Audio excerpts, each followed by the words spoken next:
Hello दोस्तों, मैं आपका दोस्त पुरुषोत्तम ठाकुर आपके लिए क्लास 10th मैथ्स का चैप्टर द्विघातीय समीकरण के 12वें नंबर का दूसरा सवाल लेके आए हैं। चलिए देखते सवाल में क्या दिया गया है। पर इससे पहले हमने एक सवाल किया था, उसी तरह से सवाल को करना है, बस जो हमारी इक्वेशन है वो अलग है। चलिए आइए देखते सवाल को। निम्न प्रत्येक द्विघातीय समीकरण में k का ऐसा मान ज्ञात कीजिए कि उनके दो बराबर मूल हो। और हमारा इक्वेशन क्या है, के x bracket x minus 2 plus 6 बराबर 0। ठीक है, तो चलिए आइए करते हैं। दिया है कि x माइनस 2 प्लस 6 बराबर 0।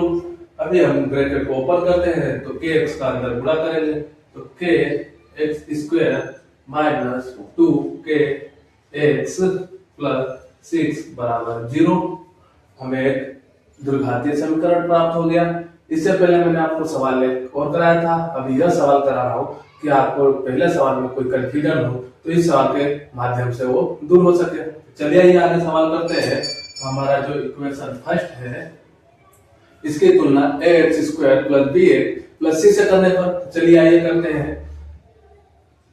इक्वेशन फर्स्ट की तुलना ax square plus bx plus c बराबर 0 से करने पर हमारा इक्वेशन फर्स्ट क्या है, के एक्स स्क्वायर माइनस 2 के एक्स प्लस 6 बराबर 0। अभी हम दो इक्वेशन की तुलना करके a, b और c की वैल्यू निकालते हैं। चलिए तो एक्स स्क्वायर वाला पर एक्स वाला पर अचर पद की तुलना करेंगे।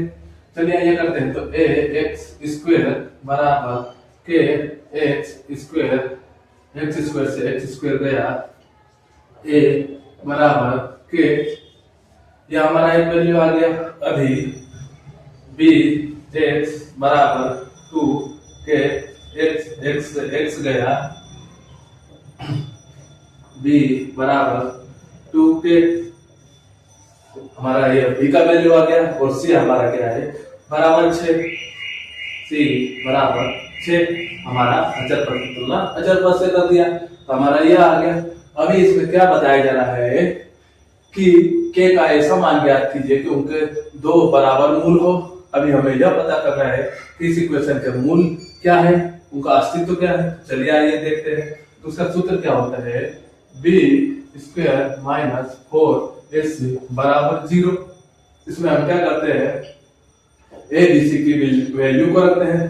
तो हम यहाँ पर के 2k स्क्वायर माइनस 4 इंटू हमारा k इंटू 6 बराबर 0। अभी क्या होगा कि 4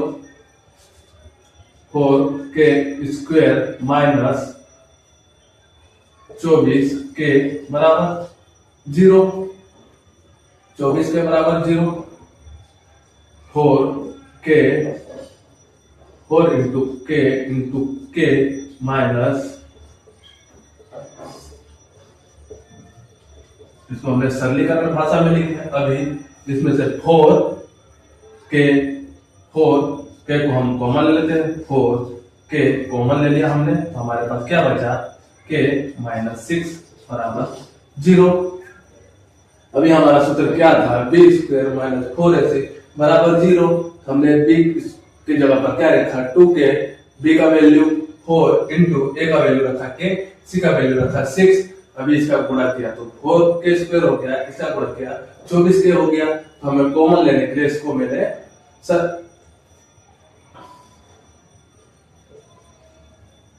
तोड़ के लिख दिया तो क्या आया, 4 इंटू के 4 इंटू 6 इंटू के। तो इस दोनों पदों में से मुझे 4k कॉमन मिला और ब्रैकेट में क्या बचा, k माइनस 4। अभी हम क्या करते हैं, एक बार इस पद को 0 के बराबर रखते हैं, एक बार इस पद को 0 के बराबर रखते हैं। तो पहला पद बराबर 0, क्या है हमारा 4k बराबर 0, 4 बराबर उधर जाएगा तो क्या हो जाएगा, डिवाइड में बराबर 0, तो k का वैल्यू क्या आया 0। ठीक है, अभी इसे रब कर देता हूं हाथों में।